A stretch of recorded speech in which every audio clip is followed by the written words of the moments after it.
नमस्कार दोस्तों, civil service institute में आप सभी का एक बार फिर से स्वागत है। तो वीकली करंट अफेयर में आज हम देखते हैं 6 मार्च से लेकर के और 15 मार्च तक का जो टोटल करंट अफेयर है। इसमें नेशनल है, इंटरनेशनल है और खेल और सारी जो साइंस टेक सबसे रिलेटेड वन बाय वन सारे जो करंट अफेयर है उनको हम डिस्कस करेंगे। एक तरफ हिंदी में है, दूसरी तरफ इंग्लिश में है। तो आपको इसमें से कोई ज़्यादा समस्या वैसी नहीं होनी चाहिए। हिंदी इंग्लिश जो भी मतलब जो मीडियम के लोग हैं उनको अच्छी तरीके से पढ़ सकते हैं। इसकी पीडीएफ आपको हमारे टेलीग्राम चैनल पर शेयर हो जाएगी। तो चलिए शुरू करते हैं वन बाय वन। तो इसमें सबसे पहले जो न्यूज है, आयुष्मान आरोग्य मंदिर। ठीक है, आप देख रहे हैं आयुष्मान आरोग्य मंदिर इस तरह से। ये एक मतलब सिर्फ ऐसे ही फिगर लिया गया है। तो चर्चा में क्यों रहा, सबसे पहले यही देखते हैं। तो भारत सरकार ने दिल्ली में 3 आयुष्मान आरोग्य मंदिर का संचालन शुरू किया है, जिसका उद्देश्य क्या है तो समग्र रोगी देखभाल और रोग की रोकथाम पर ध्यान केंद्रित करना। यह पहल देश भर में प्राथमिक स्वास्थ्य केंद्र के बुनियादी ढांचे को मजबूत करने के व्यापक लक्ष्य के अनुरूप है। तो ये तो इस न्यूज का पूरा उद्देश्य है कि क्या है और कैसे है। ये जो है आयुष्मान आरोग्य मंदिर जो है, इसका जो पहल किया गया है उसका मतलब आप ये कह सकते हैं कि प्रोत्साहन, उपचारात्मक, पुनर्वास और उपशामक देखभाल को शामिल करते हुए एक व्यापक मॉडल का संक्रमण करना है। ठीक है, और इसके बारे में महत्वपूर्ण चीजें देखते हैं। तो इसके जो इनिशिएटिव हैं वो दो प्रमुख घटक हैं। कौन कौन से घटक हैं? तो सार्वभौमिक और निःशुल्क प्राथमिक स्वास्थ्य सेवा प्रदान करने के लिए 1,50,000 आयुष्मान आरोग्य मंदिरों की स्थापना करना।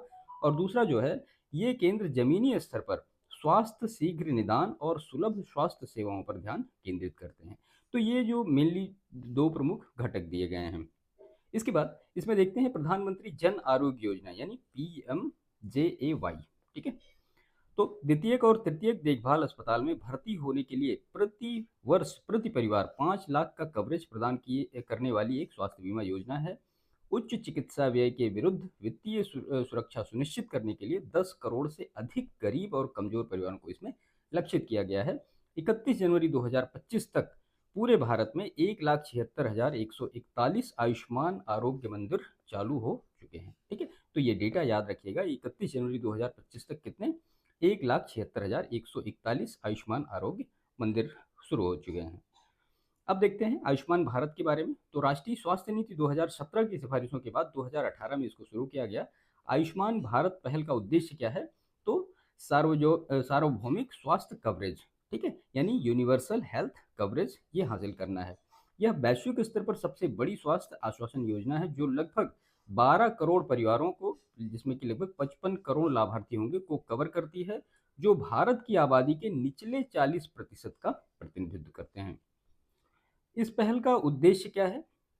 तो आर्थिक रूप से जो कमजोर वर्ग हैं उनके लिए स्वास्थ्य सेवाओं की पहुंच में सुधार करना और स्वास्थ्य सेवा पर जेब से होने वाले खर्च को कम करना। और आयुष्मान आरोग्य मंदिर के नेटवर्क के माध्यम से सार्वजनिक स्वास्थ्य बुनियादी ढांचे को मजबूत। तो ये सारी चीजें थी आयुष्मान आरोग्य मंदिर के बारे में। महत्वपूर्ण चीजें जो थी वो सारी यहाँ पे डिस्कस हुई।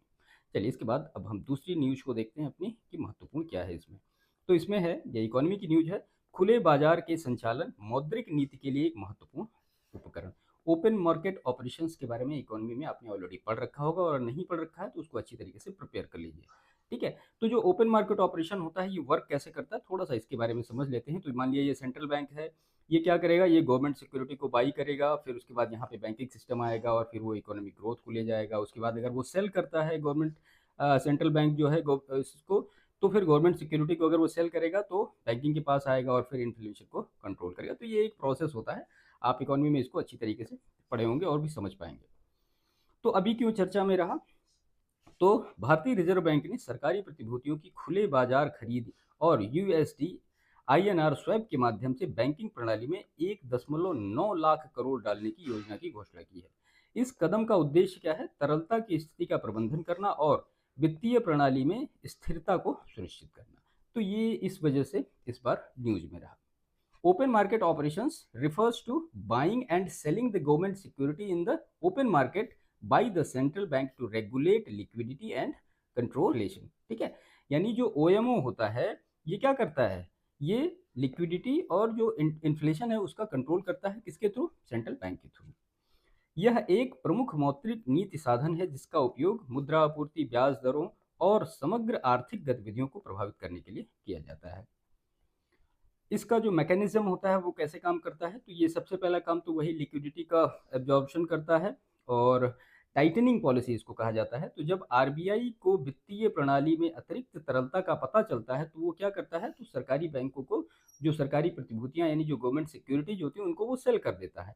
अब इससे क्या होता है कि जो रुपए की तरलता है वो वापस ले ली जाती है। यानी जैसे मान लिया आरबीआई के पास यहाँ पे गवर्नमेंट सिक्योरिटीज हैं, अब ये यहाँ पे बैंक है, गवर्नमेंट सिक्योरिटी आरबीआई सेल करेगा तो जो पैसा होगा बैंकों के पास वो आरबीआई के पास आएगा। तो जो मतलब पैसा यहाँ पे लोगों को देने के लिए कम बचेगा बैंकों के पास, तो जाहिर सी बात है जो लिक्विडिटी होगी वो कम हो जाएगी, जिससे क्या होगा, ब्याज दरें बढ़ जाती हैं। सीधा सा कॉन्सेप्ट है, छोटा सा, कोई बहुत ज़्यादा इसमें समझने वाली चीज़ें नहीं है। उच्च ब्याज दरें उधार लेना महंगा बनाती है, जिससे मुद्रास्फीति और सट्टा बाजार जो निवेश है उस पर अंकुश लगता है। भाई जब बैंकों के पास पैसा नहीं होगा, जब बैंक के पास पैसा नहीं होगा तो इसका मतलब वो लोगों को ज़्यादा पैसा दे नहीं पाएंगे, और जब लोगों के पास ज़्यादा पैसा नहीं आएगा तो वहाँ पे जो मनी का क्या होगा, मनी की लिक्विडिटी कम हो जाएगी।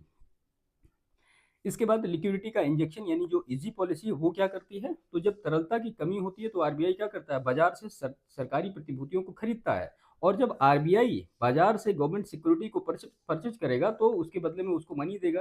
तो मनी जब आएगा तो वो सीधा मार्केट में जाएगा, तो जो पैसा होगा वो मार्केट में ज़्यादा हो जाएगा। तो यही बात इसमें लिखी गई कि इसमें इससे सिस्टम में पैसा आता है, ब्याज दरें कम होती है, ऋण अधिक सुलभ हो जाता है। आसान ऋण उपलब्धता आर्थिक विकास को बढ़ावा देती है, खपत को बढ़ाती है और निवेश को बढ़ावा देती है। तो ये तो इजी पॉलिसी थी, और ये जो है ये टाइट पॉलिसी थी। दोनों के बारे में आपको समझ में आया होगा। फाइनली इसका इंपॉर्टेंस देखते हैं। ओएमओ की जो मॉनेटरी पॉलिसी है, इसमें क्या क्या होता है, तो वही जो इन्फ्लेशन कंट्रोल करते हैं, इंटरेस्ट रेट को रेगुलेट करते हैं। भाई ज़्यादा होगा उनके पास तो इंटरेस्ट रेट घट जाएगा, कम होगा तो इंटरेस्ट रेट बढ़ जाएगा। इसी तरीके से सारी चीज़ें ये चलती रहती है। तो तरलता को समायोजित करके ओएमओ जो है कीमतों को स्थिर करने और मुद्रास्फीति के दबाव को प्रबंधित करने में मदद करता है। और जो इंटरेस्ट रेट का रेगुलेशन है वो आरबीआई उधार दरों को प्रभावित करता है, जिससे उधार और निवेश निर्णय प्रभावित होता है। अब इसके बाद इसका जो इम्पोर्टेंस है, तो करेंसी स्टेबिलिटी में और इकोनॉमिक ग्रोथ में। क्या है करेंसी स्टेबिलिटी में, तो बड़े पैमाने पर ओएमओ विशेष रूप से यूएसडी आईएनआर स्वैप विनिमय दरों और विदेशी मुद्रा भंडार प्रबंधन को प्रभावित करता है। और इकोनॉमिक ग्रोथ की बात करेंगे तो तरलता समायोजन के माध्यम से ओएमओ सकल घरेलू उत्पाद की वृद्धि, रोजगार सृजन और पूंजी बाजार के रुझानों को ये प्रभावित करता है। अब इसका बाद फाइनली सबसे इसका जो निष्कर्ष है वो देखते हैं। तो open market operation remains an important tool for monetary stabilisation. कैसे, वो आपने समझा होगा। While tightening liquidity helps control inflation, excessive constructions can impede economic growth. ठीक है, मतलब वही कि जो इसका फाइनली जो ओएमओ ऑपरेशंस है वो एक महत्वपूर्ण टूल्स है या किसके लिए, तो जो मौद्रिक स्थिरीकरण है उसके लिए, और तरलता में कसावट मुद्रास्फीति को नियंत्रित करने में मदद करती है। और अत्यधिक संकुचन जो है आर्थिक विकास को बाधित भी कर सकता है। ठीक है, तो ये ओएमओ के बारे में सारी डिटेल थी। इकोनॉमी में ये जो फैक्ट है वो कई बार पूछा भी गया है कि कैसे क्या होता है, सेंट्रल बैंक के द्वारा जो इंटरेस्ट रेट है उनको रेगुलेट कैसे किया जाता है, या लिक्विडिटी को कैसे बढ़ाया जाता है, लिक्विडिटी को कैसे घटाया जाता है। चलिए दूसरी न्यूज़ देखते हैं इसके बाद। तो ये है यूएस यूक्रेन खनिज सौदा, भू राजनीतिक अनिश्चितता के बीच आर्थिक सहयोग। अभी आपने देखा ही होगा कि जो इन दोनों लोगों के बीच में क्या हुआ, कैसे हुआ, सारी न्यूज़ में चली रही थी, है ना। तो संयुक्त राज्य अमेरिका और यूक्रेन एक महत्वपूर्ण खनिज समझौते को औपचारिक रूप से देने के लिए तैयार है, जो द्विपक्षीय आर्थिक सहयोग में एक महत्वपूर्ण कदम है। ट्रंप प्रशासन के तहत बातचीत की गई इस डील का उद्देश्य यूक्रेन के युद्ध के बाद पुनर्निर्माण को मजबूत करना, जबकि यूएस को रणनीतिक खनिज भंडार तक पहुंच प्रदान करता है। तो ये दोनों का मेन मतलब है कि क्यों वो डील करना चाहता है, और यूएसए क्यों डील करना चाहता है, यूक्रेन क्यों डील करना चाहता है। अब ये सौदा क्या है, तो यूएस यूक्रेन खनिज सौदा एक कैसा है, द्विपक्षीय आर्थिक समझौता है। अब द्विपक्षीय आर्थिक समझौता क्या होता है, अभी इसी में आगे आपको मिल जाएगा। जो संयुक्त राज्य अमेरिका को यूक्रेन के विशाल खनिज भंडार तक पहुंच प्रदान करता है, और विशेष रूप से उन खनिज भंडारों तक जिन्हें महत्वपूर्ण कच्चे माल के रूप में वर्गीकृत किया गया है। वैश्विक आपूर्ति श्रृंखला की कमजोरियों और आवश्यक खनिजों के लिए चीन पर निर्भरता कम करने के प्रयासों के मद्देनजर यह समझौता रणनीतिक महत्व रखता है। ठीक है, अब समझौते के जो प्रमुख प्रावधान है वो क्या क्या है, तो ये संयुक्त पुनर्निर्माण निवेश कोष की एक स्थापना की जाएगी। इसमें एक द्विपक्षीय कोष की स्थापना की जाएगी जिसका प्रबंधन कीव और वाशिंगटन के द्वारा समान रूप से किया जाएगा। इसका उद्देश्य वही होगा कि यूक्रेन के युद्ध के बाद पुनर्निर्माण प्रयासों को वित्त पोषित करना, और यूक्रेन राज्य के स्वामित्व वाले खनिज तेल और गैस संसाधनों से भविष्य के राजस्व का 50% जो कोष है ये इसमें आवंटित करेगा। इसका जो रणनीतिक संसाधन आवंटन क्या होगा, तो ये सौदा अमेरिका को यूक्रेन के दुर्लभ पृथ्वी तत्वों जैसे कि RIREE और रक्षा, एरोस्पेस और नवीनीकरणीय ऊर्जा क्षेत्रों के लिए आवश्यक अन्य महत्वपूर्ण खनिजों के व्यापक भंडार तक पहुंच प्रदान करता है। और यह वाशिंगटन की आपूर्ति श्रृंखलाओं में विविधता लाने के लिए चीन प्रभुत्व वाले बाजार पर निर्भरता कम करने के व्यापक लक्ष्य के अनुरूप है। तो इस वजह से यूएसए यूक्रेन के साथ ये डील करना चाहता है। और इसके फिर जो तीसरी चीज इसमें है कि सुरक्षा गारंटी के बिना आर्थिक सहयोग, तो यह समझौता मुख्य रूप से सैन्य या सुरक्षा सहायता की बजाय आर्थिक सहयोग पर केंद्रित है, जबकि यह यूक्रेन के आर्थिक लचीलापन को मजबूत करता है और चल रहे भू राजनीतिक तनावों के बीच स्पष्ट सुरक्षा आश्वासन प्रदान नहीं करता। इसी मामले को लेके दोनों में जो बातचीत थी वो अलग लेवल पे पहुंच गई थी। अब एक रणनीतिक संपत्ति है यूक्रेन की जो खनिज संपदा, तो यूक्रेन में दुर्लभ पृथ्वी खनिजों के महत्वपूर्ण भंडार हैं जो विभिन्न उन्नत उद्योगों के लिए काफी महत्वपूर्ण है। अब यूक्रेन की जो खनिज संपदा है वो क्या क्या है, तो यूक्रेनी भूवैज्ञानिक सर्वेक्षण के अनुसार यूक्रेन के पास दुनिया के खनिजों संसाधनों का लगभग 5% हिस्सा है और यूएस सरकार द्वारा राष्ट्रीय सुरक्षा और आर्थिक विकास के लिए आवश्यक 50 महत्वपूर्ण सामग्रियों में से 23 इसके पास हैं। ये संसाधन वैश्विक आपूर्ति श्रृंखला विविधीकरण के लिए अपार संभावनाएं रखते हैं, जो महत्वपूर्ण खनिजों के बाजार में यूक्रेन को प्रमुख खिलाड़ी के रूप में स्थिति को इसकी मजबूत करते हैं। तो ये जो मेन रीजन है जिसकी वजह से यूएस यूक्रेन के साथ ये डील करना ही चाहता है। भू राजनीतिक और इसके आर्थिक निहितार्थ क्या क्या हैं, तो यूएस यूक्रेन आर्थिक संबंधों को मजबूत करना, तो ये सौदा गहरे द्विपक्षीय व्यापार संबंधों को बढ़ावा देता है और यूक्रेन के युद्ध के बाद आर्थिक सुधार को मजबूत करता है, जबकि यूएस अर्थव्यवस्था के लिए मजबूत सामग्रियों को ये सुरक्षित करता है। अब इसका जियोपॉलिटिकल और इकोनॉमिक जो इम्प्लीमेंटेशन है वो देखते हैं क्या है, तो चीन पर वैश्विक निर्भरता को कम करना यूएसए की, तो यूक्रेन के भंडार का दोहन करके यूएस चीन पर अपनी निर्भरता को कम करना चाहेगा, जो वर्तमान में वैश्विक दुर्लभ पृथ्वी आपूर्ति श्रृंखला पर हावी है। इसके बाद चुनौतियों की अनिश्चितताएं, तो चल रहे भू राजनीतिक तनाव और युद्ध के बाद की रिकवरी बाधाएं समझौते के सफल कार्यान्वयन को प्रभावित कर सकती हैं और सुरक्षा गारंटी का अभाव यूक्रेन की दीर्घकालिक स्थिरता और आर्थिक स्थिरता के बारे में चिंताएं पैदा कर सकता है। फाइनली इसका कंक्लूजन देखते हैं क्या है, तो अमेरिका यूक्रेन खनिज सौदा दूरगामी प्रभाव वाली एक रणनीतिक आर्थिक साझेदारी का प्रतिनिधित्व करता है। हालांकि यह यूक्रेन की पुनर्निर्माण आवश्यकताओं को पूरा करता है और अमेरिकी आपूर्ति श्रृंखला सुरक्षा को बढ़ाता है, लेकिन इसकी सफलता राजनीतिक स्थिरता, नियामक पारदर्शिता और भू राजनीतिक कारकों पर निर्भर करेगी। तो ये यूएस यूक्रेन की जो डील हो रही है रेयर अर्थ मेटल के लिए, उसके बारे में सारी डिटेल थी। आई होप सारी चीज़ें आपको क्लियर हुई होंगी। चलिए इसके बाद दूसरी जो न्यूज़ है वो हम देखते हैं अपनी, तो ये है अंटार्कटिका सरकमपोलर करंट खतरे में, एक महत्वपूर्ण महासागरीय वाहक क्या है, तो उसके बारे में महत्वपूर्ण चीज़ें देखते हैं। तो हाल ही में हुए एक महत्वपूर्ण अध्ययन में पता चला है कि अंटार्कटिका सरकमपोलर करंट यानी ACC पृथ्वी पर सबसे मजबूत महासागरीय करंट अंटार्कटिका में बर्फ की चादर के पिघलने की गति में तेजी के कारण धीमा पड़ रहा है। अब ये क्या होता है, इससे फर्क क्या पड़ेगा या इससे पूरी चीज़ों में इम्पैक्ट क्या आने वाला है, वो सारी चीज़ें हम समझ लेते हैं। तो ये क्या होता है, तो जो अंटार्कटिका सरकमपोलर करंट एकमात्र महासागरीय करंट है जो अटलांटिक, प्रशांत और हिंद महासागर को जोड़ता है। ठीक है, तो ये देखिए इस तरह से आप चीज़ों को पढ़ेंगे तो आपका और भी जो स्टैटिक पार्ट है वो भी कंप्लीट होता चलेगा। अंटार्कटिका के चारों ओर दक्षिणावर्त यानी पश्चिम से पूर्व बहते हुए यह एक महत्वपूर्ण जलवायु नियामक और अंटार्कटिक समुद्री जैव विविधता की रक्षा करने वाले एक भौतिक अवरोध के रूप में ये कार्य करता है। ACC की मुख्य बातें, ACC का मतलब सीमेंट की बात नहीं कर रहे हैं हम, इस ACC की बात कर रहे हैं, सबसे मजबूत महासागरीय करंट। अब जो ACC है यानी जो अंटार्कटिका सरकमपोलर करंट है वो गल्फ स्ट्रीम से 5 गुना अधिक शक्तिशाली है और इसमें अमेजन नदी की तुलना में 100 गुना से अधिक पानी की मात्रा होती है। अगर इसका जियोग्राफिकल एक्सटेंशन आप देखें तो ये 60 डिग्री दक्षिणी अक्षांश के साथ बहती है, जो दक्षिणी महासागर और अटलांटिक, प्रशांत और हिंद महासागर के बीच प्राकृतिक सीमा बनाती है। जलवायु विनियमन, तो ACC जो है दुनिया के महासागरों में गर्मी, पोषक तत्वों और पानी को पुनर्वितरित करने में मदद करता है, जिससे वैश्विक जलवायु प्रणाली स्थिर होती है।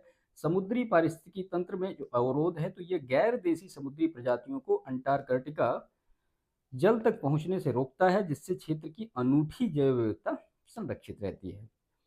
अब इसके बाद देखते हैं कि जो बर्फ की चादर है उसके पिघलने से इम्पैक्ट क्या पड़ने वाला है। तो बढ़ते वैश्विक तापमान के साथ अंटार्कटिका बर्फ की चादरें अभूतपूर्व दर से पिघल रही हैं, जिससे दक्षिणी महासागर में बड़ी मात्रा में ताजा पानी निकल रहा है। और ये जो व्यवधान है एसीसी को चलाने वाले घनत्व और लवणता ढाल को बदल देता है, जिससे इसके प्रवाह में क्या होगा, मंदी आ जाएगी। तो आपको समझ में आएगा क्यों मतलब वो मंद हो रही है। अब इसके परिणाम क्या क्या होंगे। तो वैश्विक जलवायु विनियमन में व्यवधान आएगा। तो एसीसी दुनिया भर में मौसम के पैटर्न को विनियमित करने में महत्वपूर्ण भूमिका निभाता है। मंदी के कारण अधिक लगातार और गंभीर जलवायु घटनाएं हो सकती हैं, जैसे कि मजबूत चक्रवात आ सकते हैं, लंबे समय तक सूखा पड़ सकता है और बेमौसम तापमान में बदलाव हो सकता है। समुद्री पारिस्थितिकी तंत्र के लिए खतरा है क्या क्या। तो एसीसी आवश्यक पोषक तत्वों का परिवहन करता है जो समुद्री खाद्य श्रृंखलाओं को बनाए रखते हैं। इस प्रवाह में किसी भी तरह की गड़बड़ी से मछलियों की आबादी में कमी आ सकती है और वैश्विक मत्स्य पालन में व्यवधान आ सकता है। तीसरी चीज क्या है कि डिक्रीज कार्बन का जो पृथक्करण है उसमें कमी आ सकती है। तो दक्षिणी महासागर वायुमंडलीय कार्बन डाइऑक्साइड का एक महत्वपूर्ण हिस्सा अवशोषित करता है और इसके कमजोर होने से महासागर की कार्बन की संग्रहित करने की क्षमता कम हो सकती है, जिससे संभावित रूप से ग्लोबल वार्मिंग में तेजी आ सकती है। फाइनली इसका कंक्लूजन देखते हैं। तो अंटार्कटिका सरकमपोलर जो करंट है वो पृथ्वी की जलवायु प्रणाली की आधारशिला है, जो तापमान विनियमन, समुद्र जैव विविधता और वैश्विक कार्बन चक्रों को प्रभावित करती है। ग्रीन हाउस गैस उत्सर्जन को कम करने, ध्रुवीय जलवायु अनुसंधान को बढ़ाने और जलवायु संकट का सामना करने के लिए अनुकूल रणनीति विकसित करने के लिए तत्काल वैश्विक प्रयासों की आवश्यकता है। तो ये अंटार्कटिका सरकमपोलर जो करंट है उसके बारे में महत्वपूर्ण चीज़ें हैं। आप इसको जो वर्ल्ड ज्योग्राफी का पार्ट है उससे भी ऐड कर सकते हैं, आसानी से चीज़ें आपको बेहतर तरीके से वहाँ भी क्लियर होंगी। ठीक है। तो देखिए इस तरह से हम यहाँ पर डिस्कस कर रहे हैं इसको कि आपका प्रीलिम्स का अगर कोई फैक्ट पूछा जा रहा है वन लाइनर पार्ट में तो भी आपका हो जाएगा, और अगर मुख्य परीक्षा में भी इससे रिलेटेड कोई भी चीज़ लिखनी है आपको तो भी आसानी से आप उनको लिख सकते हैं, कोई दिक्कत आपको नहीं होगी। चलिए इसके बाद पर्वतमाला परियोजना। अब ये क्या है पर्वतमाला प्रोजेक्ट। तो पहाड़ी क्षेत्रों में बुनियादी ढांचे के विकास को महत्वपूर्ण बढ़ावा देते हुए केंद्रीय मंत्रिमंडल ने हाल ही में उत्तराखंड में 2 प्रमुख रोपवे परियोजनाओं को मंजूरी दी है। गोविंद घाट से हेमकुंड साहिब 12.4 किलोमीटर और सोनप्रयाग से केदारनाथ 12.9 किलोमीटर। ठीक है, तो ये दोनों के बारे में अच्छी तरीके से याद रखिएगा। अब ये जो परियोजना है वो क्या है। तो राष्ट्रीय रोपवे विकास कार्यक्रम, जिसे पर्वतमाला परियोजना के नाम से भी जाना जाता है, इसकी घोषणा भारत में विश्व स्तरीय रोपवे बुनियादी ढांचों को विकसित करने के लिए रणनीतिक पहल के रूप में केंद्रीय बजट 2022-23 में इसकी बात की गई थी। ठीक है, यह पहल विशेष रूप से पहाड़ी, दूरदराज और पारिस्थितिकी रूप से संवेदनशील क्षेत्रों के लिए महत्वपूर्ण है, जहां पे पारंपरिक परिवहन के साधन या तो अव्यवहारिक हैं या फिर उन पर बहुत अधिक बोझ है। इसका उद्देश्य क्या है। तो पहला तो वही कनेक्टिविटी को बढ़ाना, कि मतलब जो पहाड़ी क्षेत्र और घने जंगल वाले क्षेत्र हैं वहाँ पे परिवहन को एक सुरक्षित, कुशल और किफ़ायती तरीका प्रदान करना, और शहरी परिवहन में भीड़ भाड़ को कम करना। तो रोपवे जो होता है वैकल्पिक परिवहन प्रणाली के रूप में काम करते हैं, तो जहाँ भी मतलब सड़क पर भीड़ भाड़ है उनकी गतिशीलता को ये सीमित करते हैं। पर्यटन को बढ़ावा देना भी एक उद्देश्य है। तो तीर्थ यात्रा और पर्यटन स्थलों तक बेहतर पहुंच की सुविधा प्रदान करना, और इससे जो लोकल इकोनॉमी होगी उसको डेवलप करना। लॉजिस्टिक दक्षता में सुधार करना, तो कठिन इलाकों में लोगों को सामान और सुगम परिवहन के लिए सारी चीज़ें सुनिश्चित करना। पर्यावरण के अनुकूल बुनियादी ढांचा, तो पारंपरिक परिवहन प्रणालियों की तुलना में कार्बन फुटप्रिंट को कम करता है और भूमि अधिग्रहण को न्यूनतम करता है ये। इसका जो कार्यान्वयन रणनीति है वो क्या क्या है। तो कार्यक्रम को सार्वजनिक निजी भागीदारी यानी पीपीपी मॉडल के माध्यम से कार्यान्वित किया जा रहा है, जिसे केंद्र सरकार 60% की सहायता देगी। राष्ट्रीय राजमार्ग रसद प्रबंधन लिमिटेड और भारतीय राष्ट्रीय राजमार्ग प्राधिकरण के 100% स्वामित्व वाले विशेष प्रयोजन वाहन को इन परियोजनाओं को क्रियान्वित करने के लिए सौंपा गया है। इस परियोजना के तहत 200 से अधिक परियोजनाओं की पहचान की गई है, जिसकी अनुमानित लागत 1.25 लाख रुपए है। और इस पहल में निर्बाध क्रियान्वयन सुनिश्चित करने के लिए राज्य सरकारों और केंद्र शासित प्रदेशों के साथ सहयोग करना शामिल किया गया है। रोपवे विकास का महत्व क्या है। तो पहाड़ी क्षेत्रों में कनेक्टिविटी की चुनौतियों का समाधान करना, कि पहाड़ी क्षेत्रों में जो पारंपरिक परिवहन बुनियादी ढांचों में अक्सर खड़ी ढलान है, भूस्खलन है, चरम मौसम की स्थिति के कारण बाधा आती है, तो उससे इसमें मदद मिलेगी। और रोपवे एक विश्वसनीय विकल्प प्रदान करते हैं जो साल भर का जो पहुंच होता है वो सुनिश्चित करते हैं। धार्मिक और साहसिक पर्यटन को ये बढ़ावा देता है। केदारनाथ है, हेमकुंड साहिब है, वैष्णो देवी है और अमरनाथ जैसे तीर्थ स्थल सालाना लाखों भक्तों को आकर्षित करते हैं। इसमें रोपवे यात्रा समय को कम करते हैं, सुरक्षा सुनिश्चित करते हैं, तीर्थ यात्रा के अनुभवों को बढ़ाते हैं, जिससे वे पर्यटन के लिए गेम चेंजर बन जाते हैं। इसका महत्व है तो पर्यावरणीय और आर्थिक लाभ, तो सड़क निर्माण के विपरीत रोपवे के लिए न्यूनतम वनों की कटाई और भूमि अधिग्रहण की आवश्यकता होती है, जो उन्हें पर्यावरण के अनुकूल समाधान बनाता है। ठीक है, अब इसकी जो चैलेंजेस है देखें क्या है। तो अपनी अपार संभावनाओं के बावजूद पर्वतमाला परियोजना को उच्च पूंजी लागत, तकनीकी व्यवहार्यता संबंधी मुद्दों और पर्यावरणीय मंजूरी जैसी चुनौतियों का सामना करना पड़ रहा है। नीतिगत ढांचों को मजबूत करना, समय पर परियोजनाओं निष्पादन सुनिश्चित करना और निजी क्षेत्र की भागीदारी को बढ़ावा देना इसकी सफलता के लिए महत्वपूर्ण होगा। फाइनली इसका कंक्लूजन क्या है। तो पर्वतमाला परियोजना भारत के बुनियादी ढांचे और परिवहन क्षेत्र में एक ऐतिहासिक पहल है, जो पहाड़ी और भीड़भाड़ वाले शहरी क्षेत्रों के लोगों के लिए टिकाऊ, कुशल और सुरक्षित गतिशीलता का वादा करती है। तो ये जो पर्वतमाला परियोजना के बारे में सब कुछ था, जो महत्वपूर्ण चीज़ें थी वो सारी हमने यहाँ डिस्कस की। क्या होता है, उसका उद्देश्य क्या है, उसका इम्प्लीमेंटेशन कैसे किया जाएगा, कहाँ किया जाएगा, है ना। तो ये पूरा इस तरह से ये कंप्लीट होता है। चलिए इसके बाद जो नेक्स्ट न्यूज है वो देखते हैं। तो ये है बहन योजना, गर्ल्स सीसी प्लान। न्यूज में क्यों रहा। तो महाराष्ट्र के आर्थिक सर्वेक्षण 2024 ने बताया है कि राज्य सरकार ने दिसंबर 2024 तक मुख्यमंत्री माझी लड़की बहन योजना, जिसे आमतौर पर लड़की बहन योजना के रूप में जाना जाता है, इसके तहत 2.38 करोड़ महिलाओं को 17,500 करोड़ रुपए वितरित किए हैं। ठीक है, क्या है योजना। तो 2024 में शुरू की गई मुख्यमंत्री माझी लड़की बहन योजना महाराष्ट्र सरकार की एक प्रमुख कल्याणकारी योजना है, जिसका उद्देश्य आर्थिक रूप से कमजोर वर्गों की महिलाओं को सशक्त बनाना है। प्रत्यक्ष वित्तीय सहायता प्रदान करके यह योजना उन आर्थिक स्वतंत्रता को बढ़ाने, उनके जीवन स्तर को सुधार करने और सामाजिक सुरक्षा को बढ़ावा देने का प्रयास करती है। तो ये मतलब जो लड़की बहन योजना है उसके बारे में डिटेल है। इसकी जो मुख्य विशेषताएं हैं, तो फाइनेंशियल असेसमेंट है। तो पात्र महिलाओं को प्रत्यक्ष लाभ अंतरण यानी डीबीटी के माध्यम से प्रति माह 1,500 रुपये मिलते हैं। और जो लक्षित लाभार्थी यानी आर्थिक रूप से कमजोर वर्गों की महिलाएं समावेशी विकास और गरीबी उन्मूलन सुनिश्चित करती हैं। सामाजिक सुरक्षा जाल, तो वित्तीय भेद्यता को कम करने में मदद करता है और महिलाओं के लिए आर्थिक स्थिरता को प्रदान करता है।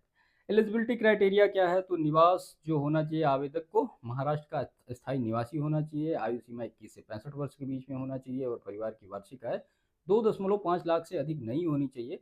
और करदाता का जो बहिष्करण है, यानी आवेदक के परिवार में कोई भी सदस्य इनकम टैक्स पेयर नहीं होना चाहिए। इसका महत्व क्या है। तो वित्तीय सशक्तिकरण और समावेशन, तो लड़की बहन योजना के तहत मासिक वित्तीय सहायता महिलाओं को क्रय शक्ति को बढ़ाती है, जिससे वे बुनियादी जरूरतों को पूरा करने, अपने परिवार का समर्थन करने और छोटे व्यवसायों में निवेश करने के लिए सक्षम होती हैं। लैंगिक असमानताओं को संबोधित करना, तो निम्न आय वर्ग की महिलाओं को अक्सर वित्तीय संसाधनों, शिक्षा, रोजगार के अवसरों तक सीमित पहुंच का सामना करना पड़ता है। और जो डीबीटी प्रदान करके यह योजना आर्थिक भागीदारी में लैंगिक अंतर को पाटने में योगदान करती है।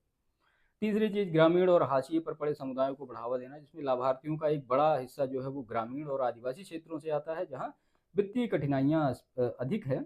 यह योजना सुनिश्चित करती है कि हाशिए पर पड़े समुदायों को वित्तीय सहायता तक पहुंचे, जिससे समावेशी विकास को बढ़ावा मिल सके।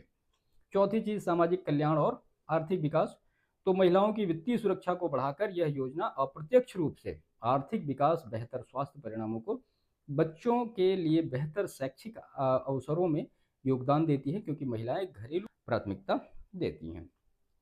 इसमें आगे की राह क्या है।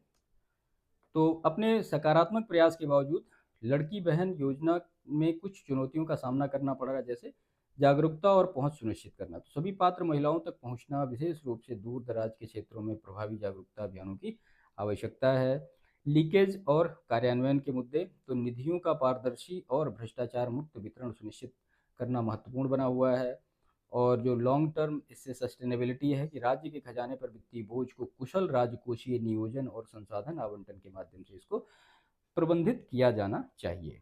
फाइनली कंक्लूजन देखते हैं। तो लड़की बहन योजना महिलाओं के आर्थिक सशक्तिकरण की दिशा में एक प्रगतिशील कदम है जो सामाजिक कल्याण और लैंगिक समानता के प्रति सरकार की प्रतिबद्धता को मजबूत करती है। और प्रत्यक्ष वित्तीय सहायता प्रदान करके यह योजना वित्तीय सुरक्षा को मजबूत करती है, सामाजिक समावेशन को बढ़ावा देती है और दीर्घकालिक आर्थिक विकास में योगदान करती है। तो ये लड़की बहन योजना के बारे में महत्वपूर्ण चीज़ें, महाराष्ट्र सरकार की योजना है ये। ठीक है, तो सारी चीज़ें आपने यहाँ पे देखी। चलिए, इसके बाद जो नेक्स्ट न्यूज है वो है सेंट्रल इलेक्ट्रिसिटी अथॉरिटी यानी केंद्रीय विद्युत प्राधिकरण, portal for utilisation of surplus power. क्या है, क्यों चर्चा में रहा? तो केंद्रीय विद्युत प्राधिकरण ने हाल ही में विद्युत क्षेत्र में एक ऑप्टिकल फाइबर नेटवर्क के आवंटन, साझाकरण और उपयोग में सुधार के लिए दिशा निर्देश जारी किए हैं। इस कदम का उद्देश्य डिजिटल बुनियादी ढांचे को बढ़ाना, ग्रिड दक्षता में सुधार करना और एक मजबूत विद्युत नेटवर्क के लिए संसाधन प्रबंधन को अनुकूलित करना है। तो सेंट्रल इलेक्ट्रिसिटी अथॉरिटी क्या है?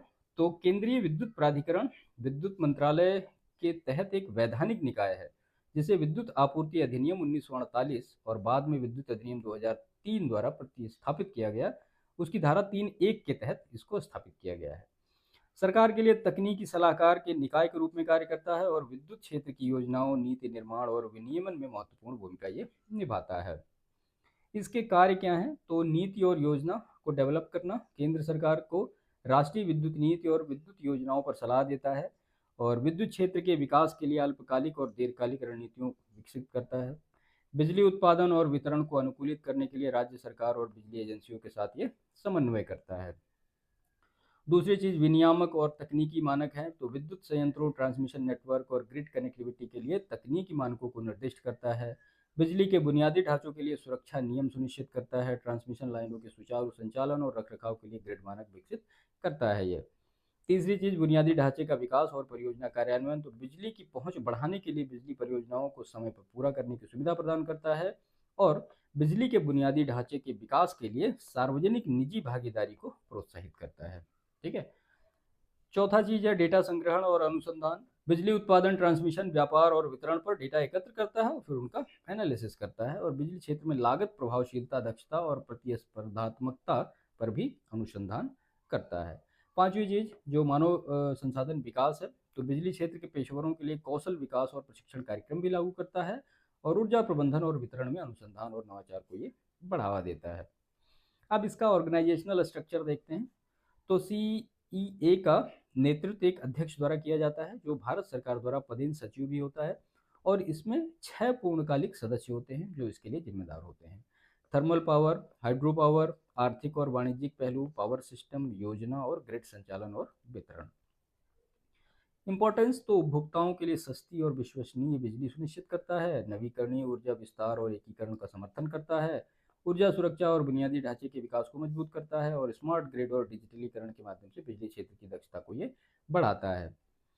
भविष्य की रणनीतियाँ क्या हैं? तो स्मार्ट ग्रिड और ऊर्जा भंडारण समाधानों को मजबूत करना, बिजली क्षेत्र में डिजिटलीकरण और स्वचालन में सुधार करना और स्थायी बिजली बुनियादी ढांचे में निवेश बढ़ाना। फाइनली इसका कंक्लूजन देखते हैं क्या है।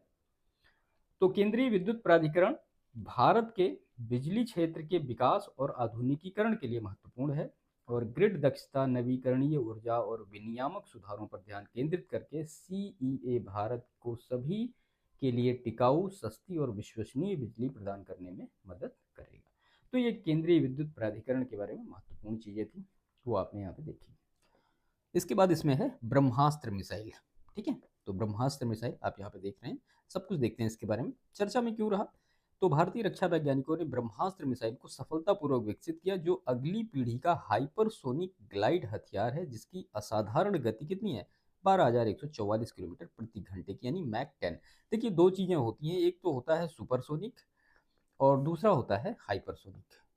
तो सुपरसोनिक की जो स्पीड होती है वो 1 मैक होती है और हाइपरसोनिक की स्पीड इसके 5 गुना यानी 5 मैक होती है।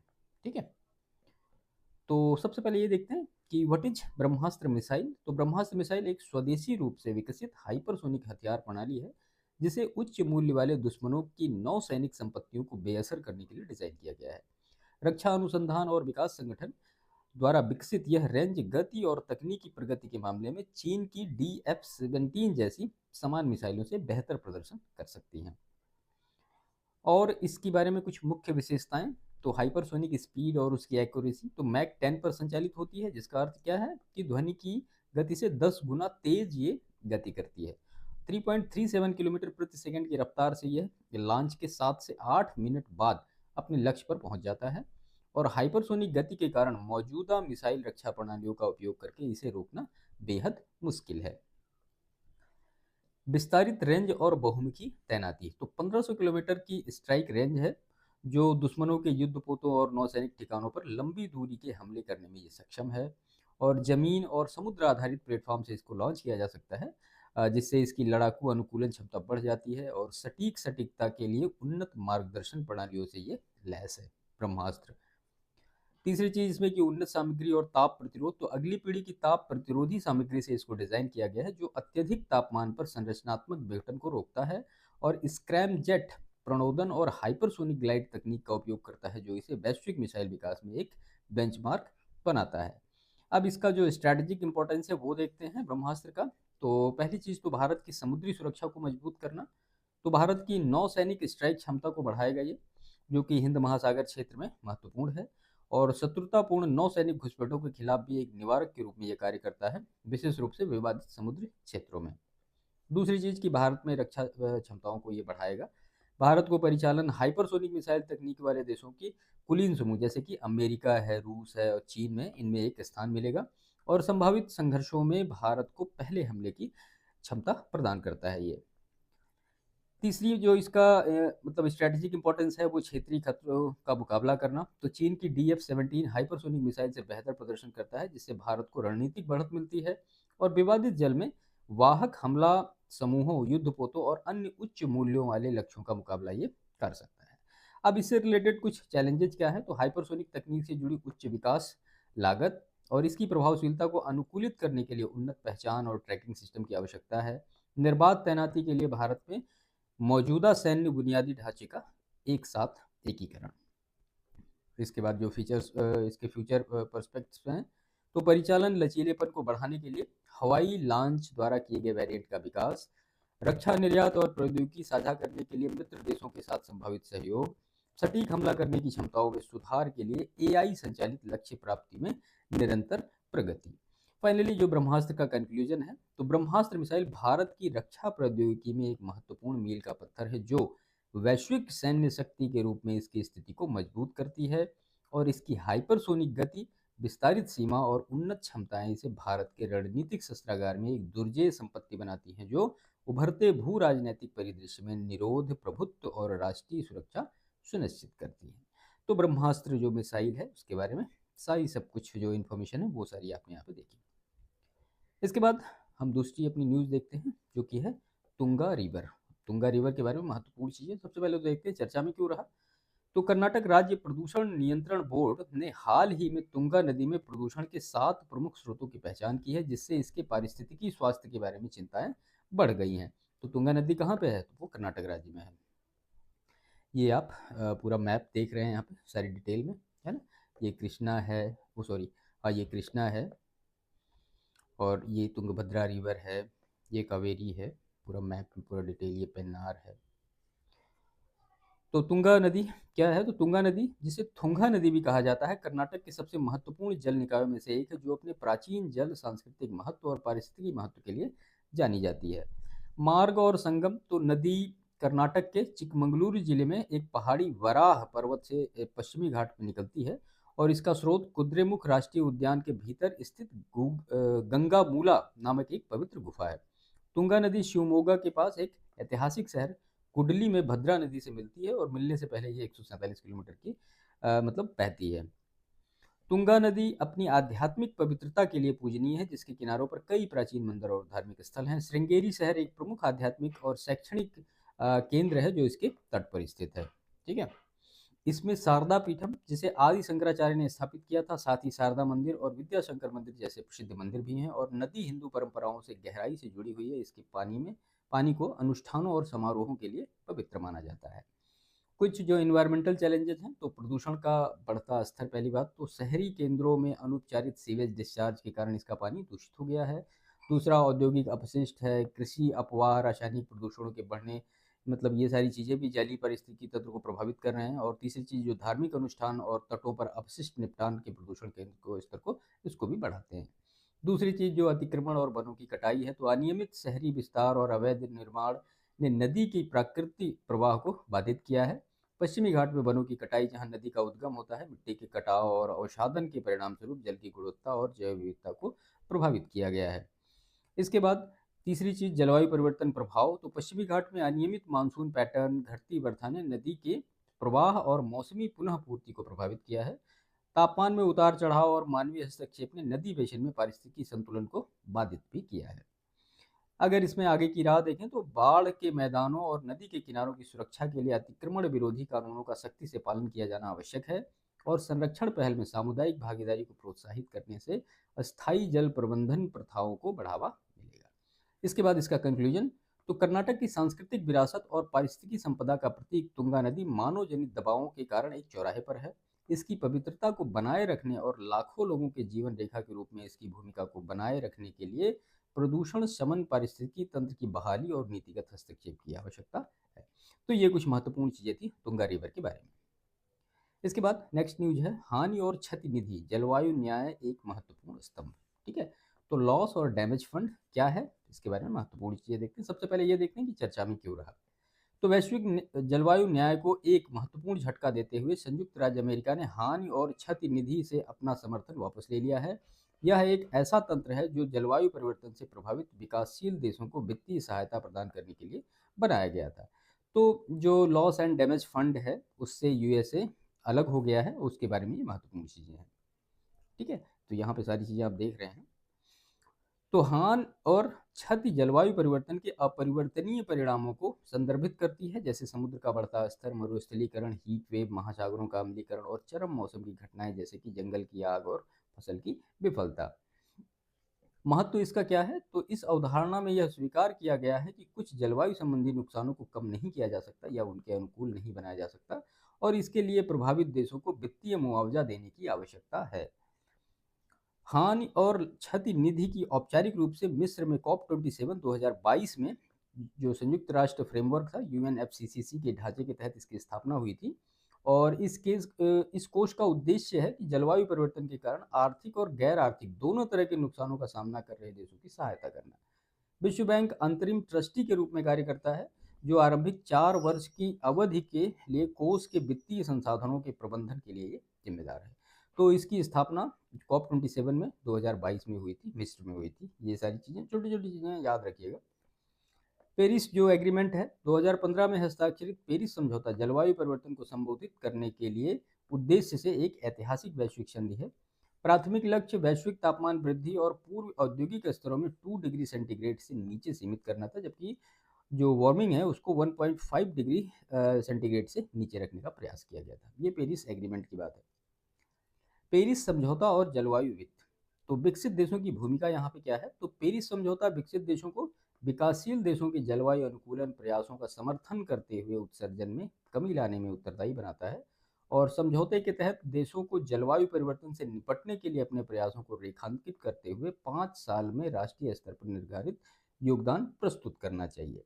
इसमें फिर आगे की राह क्या है, तो अधूरी जलवायु वित्त प्रतिबद्धताएं, तो प्रतिज्ञाओं के बावजूद विकसित देशों ने जलवायु अनुकूलन और नुकसान की भरपाई के लिए पर्याप्त वित्तीय सहायता प्रदान करने में अपनी प्रतिबद्धताओं को पूरा नहीं किया। लॉस एंड डैमेज फंड से अमेरिका के हटने से विकासशील देशों के लिए वित्तीय संसाधन और भी कम हो जाएंगे।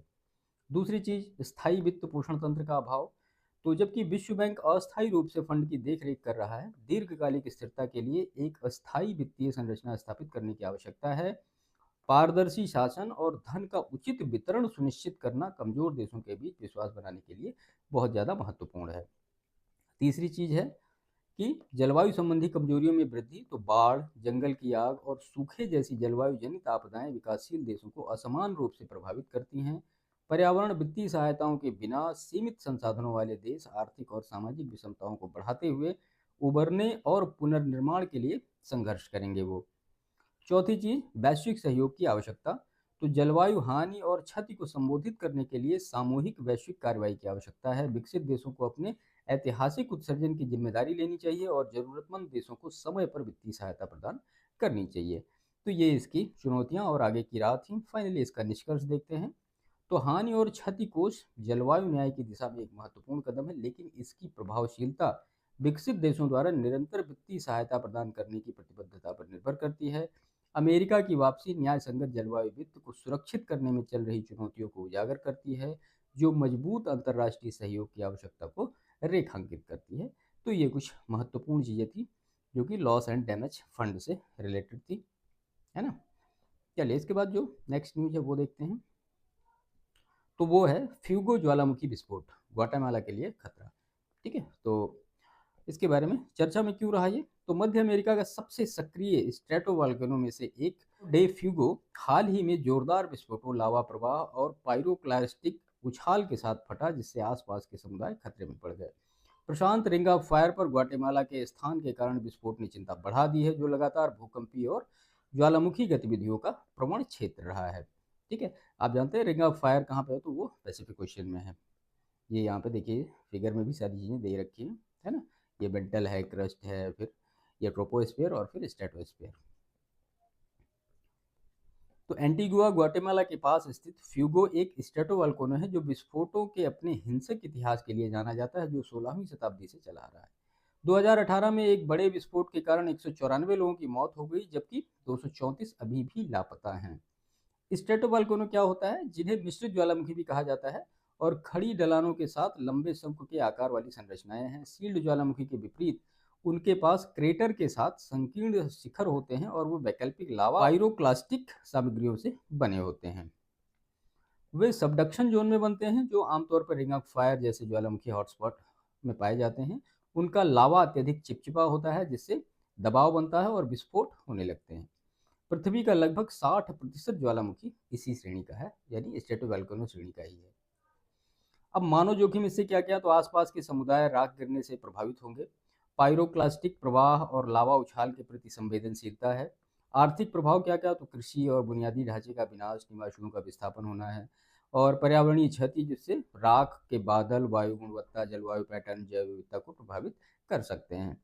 इसके बाद इसका कंक्लूजन है। तो फ्यूगो ज्वालामुखी का विस्फोट स्ट्रेटोवॉल्केनो से जुड़ रहे जोखिमों का उजागर करता है, और विशेष रूप से ग्वाटेमाला जैसे भूकंपीय रूप से सक्रिय क्षेत्रों में भविष्य की आपदाओं को कम करने के लिए प्रारंभिक चेतावनी प्रणाली, निकासी रणनीतियों में आपदा तैयारी उपायों को मजबूत करना महत्वपूर्ण है। तो ये फ्यूगो जो वोल्केनो है उसके बारे में महत्वपूर्ण चीजें थी। इसके बाद है PMABHIM, भारत के स्वास्थ्य ढांचे को मजबूत करना। ठीक है, क्या है महत्वपूर्ण चीजें देखते हैं। तो ये दिल्ली है। दिल्ली सरकार ने प्रधानमंत्री आयुष्मान भारत स्वास्थ्य अवसंरचना मिशन यानी PMABHIM को लागू करने के लिए स्वास्थ्य और परिवार कल्याण मंत्रालय के साथ एक समझौता ज्ञापन पर हस्ताक्षर के लिए तैयार है। क्या है ये, तो 2021 में इसको लॉन्च किया गया था, और PMABHIM एक केंद्र प्रायोजित योजना है, जिसका कुल परिव्यय 2021-22 में और 2021-22 से 2025-26 की अवधि के लिए 64,180 करोड़ है। और इसका उद्देश्य स्वास्थ्य प्रणालियों को मजबूत करना और भविष्य की महामारियों और आपदाओं के लिए तैयार रहना। प्राथमिक, माध्यमिक और तृतीयक स्वास्थ्य सेवा एकीकरण पर ध्यान केंद्रित करता है। ये इसका जो मेन कंपोनेंट है, तो प्राथमिक स्वास्थ्य सेवा को मजबूत करना, जिससे ग्रामीण क्षेत्रों में 17,788 आयुष्मान आरोग्य मंदिर और शहरी झुग्गी झोपड़ियों में 11,024 AAM जो कि आयुष्मान आरोग्य मंदिर। सार्वजनिक स्वास्थ्य अवसंरचना को बढ़ावा देने के लिए ब्लॉक स्तर पर 3,382 ब्लॉक सार्वजनिक स्वास्थ्य इकाइयाँ, और सभी जिलों में 730 जिला एकीकृत सार्वजनिक स्वास्थ्य प्रयोगशालाएं, 5 लाख से अधिक आबादी वाले जिलों में 602 क्रिटिकल केयर हॉस्पिटल ब्लॉक। इसके बाद इसका जो इम्प्लीमेंटेशन फ्रेमवर्क, राज्य सरकारें जो है तकनीकी और वित्तीय सहायता योजना को, इन सारी चीज़ों को क्रियान्वित करती हैं, और राष्ट्रीय स्वास्थ्य मिशन कार्यान्वयन तंत्र के रूप में कार्य करता है। जागरूकता अभियान और सार्वजनिक स्वास्थ्य कार्यक्रम समानांतर रूप से ये चलते रहते हैं। इसके बाद PMABHIM का महत्व क्या है, तो स्वास्थ्य सुविधाओं में अवसंरचना की कमी को पूरा करता है, रोग निगरानी, महामारी की तैयारी में सुधार करता है, शहरी और ग्रामीण क्षेत्रों में क्रिटिकल केयर सेवाओं को मजबूत करता है, विकेंद्रीकृत स्वास्थ्य सेवा दृष्टिकोण, समान जो पहुंच है वो सुनिश्चित करता है। इसके बाद इसका महत्व क्या है, तो PMABHIM भारत के स्वास्थ्य सेवा क्षेत्र में एक परिवर्तनकारी कदम है जो महत्वपूर्ण स्वास्थ्य प्रणाली और महामारी से निपटने में लचीलापन सुनिश्चित करता है। इसकी सफलता प्रभावी राज्य स्तरीय कार्यान्वयन और अधिक सुलभ तथा सुदृढ़ स्वास्थ्य देखभाल पारिस्थितिकी तंत्र के निर्माण हेतु मजबूत केंद्र राज्य समन्वय पर निर्भर है। तो ये PMABHIM जो महत्वपूर्ण चीज़ है उसके बारे में हमने यहाँ पे देखी। इसके बाद है INS इम्फॉल। आप फिगर में भी देख रहे हैं INS इम्फॉल को चर्चा में क्यों रहा। तो INS इम्फाल ने 12 मार्च 2024 को देश के 57वें राष्ट्रीय दिवस समारोह से पहले मॉरिशस के पोर्ट लुइस में अपना पहला बंदरगाह दौरा किया और यह यात्रा हिंद महासागर क्षेत्र में भारत की समुद्री कूटनीति और रक्षा सहयोग पर प्रकाश डालती है। तो ये इसको कमीशन किया गया था दिसंबर 2023 में। इसका जो अगर टाइप देखें तो project 15B Visakhapatnam class steel guided missile विध्वंसक है। ये इसका निर्माता मझगांव डॉक लिमिटेड मुंबई और डिजाइन किया नौसेना के युद्धपोत डिजाइन ब्यूरो ने। क्लास के अन्य जहाज INS विशाखापत्तनम, INS मार्मुगुआ और INS सूरत। पूर्वोत्तर शहर इम्फाल मणिपुर के नाम पर पहला मतलब ये युद्धपोत है और महिला अधिकारियों और नाविकों के लिए आवास वाला पहला नौसेना युद्धपोत है। ये आकार और विस्थापन तो लंबाई में 164 मीटर, इसका विस्थापन 7500 टन है और गति 56 किलोमीटर प्रति घंटा या फिर 30 knots. BrahMos supersonic cruise missile लंबी दूरी की सटीक मारक क्षमता और मध्यम दूरी की सतह से सतह में मार करने वाली मिसाइल और टॉर्पीडो ट्यूब लॉन्चर पनडुब्बी रोधी युद्ध जिसको कहते हैं और 76 mm super rapid gun mount. उन्नत रडार और लक्ष्य ट्रैकिंग सिस्टम है। कुल वायुमंडलीय नियंत्रण प्रणाली रासायनिक, जैविक और परमाणु खतरों से सुरक्षा के लिए है। कंगला पैलेस तो मणिपुर के शासकों का ऐतिहासिक स्थल है और कंगला सा जो है ये मणिपुर की पौराणिक संरक्षक आकृति यानी उनका राज्य प्रतीक है। अगर इसका जो सामरिक महत्व देखा जाए तो भारत की समुद्री रक्षा क्षमताओं को बढ़ाता है। हिंद महासागर क्षेत्र में नौसेना की रोकथाम को मजबूत कर भारत की एक्ट ईस्ट नीति और सुरक्षा पहलों का ये समर्थन करता है। ठीक है, तो ये INS इम्फाल के बारे में महत्वपूर्ण चीजें थी जो कि हमने यहाँ पे देखी। तो ये जो वीकली करंट अफेयर का ये पूरा जो सेशन था ये यहाँ पे कंप्लीट हुआ। इसमें लगभग 16-17 न्यूज के आसपास है जो इसके बारे में कि डिटेल में हमने यहाँ पे डिस्कस किया है। प्रीलिम्स परीक्षा के लिए भी और मुख्य परीक्षा के लिए भी सारी चीज़ें आपको यहाँ पे मिल जाएंगी। ठीक है, तो सेशन को समाप्त करते हैं। वीडियो अच्छा लगा हो तो इसको लाइक करिएगा, चैनल पे नए हो तो चैनल सब्सक्राइब जरूर करिएगा और दूसरों को शेयर भी करिएगा। बाकी मिलते हैं नेक्स्ट सेशन में, तब तक के लिए थैंक यू।